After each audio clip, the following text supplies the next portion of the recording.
Hello, everyone, and welcome back to Identity Insights by Indicio. I'm your host, Tim Spring, and today I'm joined by Indicio software engineer Colton Wolkins, and he's here to discuss the upcoming DIDComm Interopathon. Thanks for taking the time to speak to me today, Colton. For those unfamiliar, would you mind giving us a brief summary of what DIDComm is? Absolutely. So what DIDComm is it is a similar to like how when you browse a website, visit a website, you've got the whole HTTP or HTTPS that you're going to when you're visiting that website. HTTP and HTTPS. HTTP is unencrypted, but that's the actual protocol format, like how your web browser can talk to a web server, and then the HTTPS, is just taking that encrypted thing and then wrapping it in, or taking that plain text message and then wrapping it in something that is encrypted. DIDComm provides these features out of the box. The encryption and the anonymous, like decentralized nature of it and everything they come out of the box. It's not something that was tacked on after the fact like it was with HTTPS. Right. So, is it like my takeaway is it's a better messaging protocol, essentially, a more secure, more decentralized messaging protocol. Can we say that? Absolutely. Yeah, it is a more decentralized, it is a more secure protocol. It is also a newer method of communication. One of the things that you get with DIDComm that you don't get with HTTP as well is if a web server wants to contact you about something, you have to contact them first. They can't when you order something from the store, you can't they can't just send you a message to your web browser saying, "Hey, we shipped your item." No, your devices have to reach out to that store to figure out the status of to figure out what's going on. They can't just send it your way. But DIDComm allows that bidirectional communication. All right, very cool. So obviously you touched on a couple of the key features there, but why is Indicio committed to DIDComm, and what features are we really looking to, implement for our customers? So one of the big reasons why we've been so enthusiastic about using DIDComm is due to the fact that it allows that bidirectional communication between party A and party B without anyone being able to see the messages in between. So if you were to send a text message to someone, you don't, like today with today's technology, you don't know if your phone carrier's like reading your messages or whatnot. And this applies to Facebook messaging or all sorts of the different communication standards that people use today. But with DIDComm, it allows not only like me to send a message to, whether it's a person or a store, business, my bank, it allows me to send that message, and it also allows them to send a message back to me whenever, just like a text message. However, I know for a fact that the message came from my device. It came from the bank.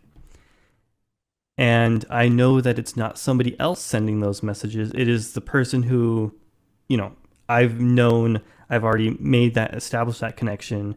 I know who I'm talking to. And I also know that there's nobody who's able to look at that message, peek, say, oh, hey, Colton said this to so-and-so. They have this political opinion. Cut off communication with them or whatever. So to summarize, it cuts out the middleman and it creates a more secure way of communication, and also mutually authenticated communication, it sounds like, right? So you can know that no one is impersonating your bank or financial institution or whoever you're talking to. So Yeah.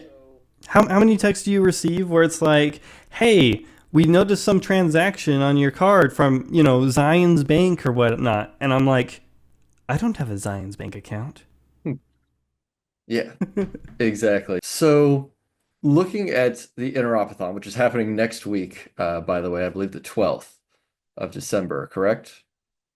Yes, it is on December 12th. It is going to be held at 7 a.m. Pacific Standard Time or 3 p.m. Greenwich Mean Time. All right. And what are we testing at the Interopathon? Are there any new features that are coming to be used, or what is the point of the event? So DIDComm, uh, so there have been a couple different versions of DIDComm up to this point. You've got DIDComm V1, and then you have DIDComm V2, which is an improvement on V1. And DIDComm V2 has been out for I think a couple years now, and it's been lacking kind of that widespread adoption because everyone's still using DIDComm V1, and if things are working, why update? The point of the Interopathon is to encourage people to move technology stacks from DIDComm V1 to DIDComm V2. And we're starting off with this Interopathon in particular, focusing on the basics. Like, can you establish a connection? Can you ping the other connection? Can you send a message to the other person on the other end? Like, can you do basic messaging stuff that's part of the core spec?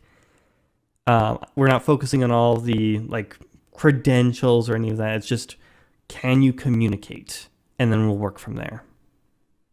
All right. So you mentioned right that a lot of people still are using V1. What is the difference between V2 and V1 in terms of like why they should update, right? If it's all working like you said. So a major reason why we are pushing to move to V2 is because we've gone through V1 and we have simplified things in the protocol, how people are using it, the format, to make it easier to, understand, but also easier to implement and put into your own code base. All right. So it's a lot easier to use. That's great to hear. Um, who are we looking to get involved with the Interopathon? What should you bring? Obviously they know the time and date, and we'll have that in the description below as well. But what are the basics that they would need to participate? The basics in order to participate are having a agent of some form or some application that can communicate with the DIDComm protocol, specifically V2. So we're looking for we have a set of minimum things where it's you need to communicate over HTTPS, you need to speak DIDComm V2, and you need to be able to understand DID peer 4 so that you can establish that connection in the first place. And we've included a lot of the other things as optional because our primary focus with this Interopathon is, can you connect? Can you talk? All right. Seems simple enough. Yeah. So obviously Indicio is participating.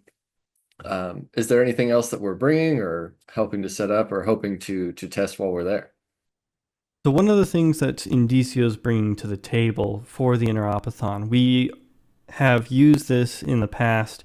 For those who don't know, there is demo.didcom.org where you can play with DIDComm within your browser, and you can have two of these side by side and talk back and forth.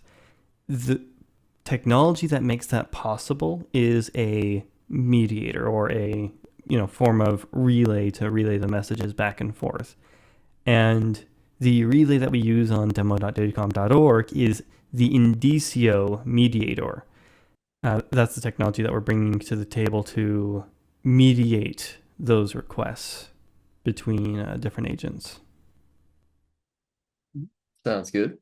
So we're coming to the end of our time here. I'm curious if there's anything else that you'd like people to know about the Interopathon or where they could go to learn more. Sure. So if you want to learn more about DIDComm in general, there's didcom.org. We're actually in the process of doing a refresh on that, making things easier to find, locate, have information up there. But also, if you check out the description to this video, we should have a link to a blog post by the diff talking about the Interopathon, and there is a sign up link in that post as well, allowing you to sign up for the Interopathon. All right, sounds good. Is there a cutoff for signups? Are you aware? I'm not aware, but at the very least, before December 12th. Hmm. Because Oh, once we're at December 12th, Interopathon's already happening. hmm, fair enough. Well, it looks like that is our time for today. Thank you again for joining us, Colton. Really appreciate all your insights into DIDComm and the Interopathon. If you at home are interested in learning a bit more about decentralized identity and verifiable credential technology, please be sure to subscribe to the channel. We'll continue to bring you some more educational updates and videos and let you know about events happening in the community. If you'd like for us to cover a specific topic, or if you have any questions, please go ahead and leave a comment below and we'll be sure to read and address them. Thank you all for watching.